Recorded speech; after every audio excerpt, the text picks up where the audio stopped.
నిజామాబాద్ కాంగ్రెస్ రాజకీయం రసవత్తరంగా మారింది. ఇక ఎప్పుడో నుంచో నిజామాబాద్ జిల్లాలో రాజకీయం చేస్తున్న అక్కడే కాంగ్రెస్ పార్టీకి అండగా ఉన్న జీవన్ రెడ్డి పరిస్థితి ప్రస్తుతానికి అగమ్య గోచరంగా తయారైంది.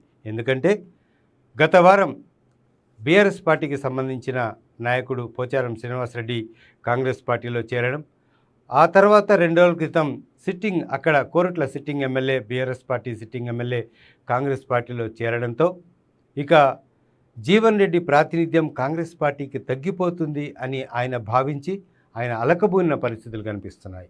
ఇక జిల్లాలో తన ప్రమేయం ఉండదు, ఇక పోచారం శ్రీనివాసరెడ్డికి మాత్రం మంత్రి పదవి ఇస్తే తన ప్రాధాన్యత పూర్తిగా తగ్గిపోతుంది అని భావిస్తున్న జీవన్ రెడ్డి పార్టీ కార్యక్రమాలకు దూరంగా ఉన్న పరిస్థితి కనిపిస్తుంది. ఆయన ఒక విషయం కూడా నిన్న ప్రస్తావించారు. ఇక సెలవు రాజకీయాలకు దూరంగా ఉండడమే బెటర్ అనే కోణంలో కొన్ని ఆసక్తికర వ్యాఖ్యలు చేసిన పరిస్థితి కూడా కనిపిస్తోంది. ఇదే అంశం పట్ల మంత్రి శ్రీధర్ బాబు స్పందించారు. ఇక అధిష్టానంతో మాట్లాడతాను అని కూడా జీవన్ రెడ్డికి హామీ ఇవ్వడం జరిగింది.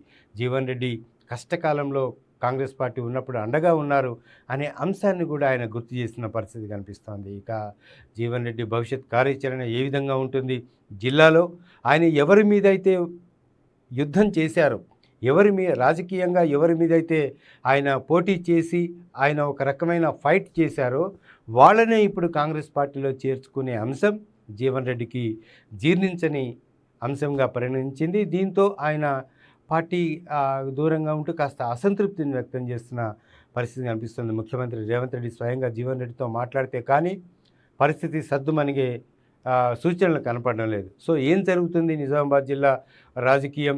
కాంగ్రెస్ పార్టీ సీనియర్ నాయకుడు జీవన్ రెడ్డి స్తబ్దుగా ఉంటారా?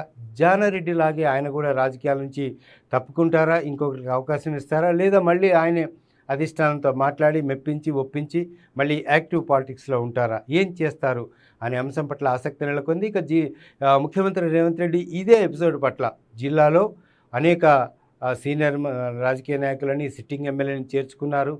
ప్రాతినిధ్యం ఎవరికి ఇస్తారు, ఎవరికి ప్రాధాన్యత ఇస్తారు అనే అంశం పట్ల ఇటు రేవంత్ రెడ్డి ముఖ్యమంత్రి స్థాయిలో ఆయన ఒక వివరణ ఇస్తే కానీ ఈ వివాదం సర్దుమణిగే పరిస్థితులు ఇప్పట్లో కనిపించడం లేదు.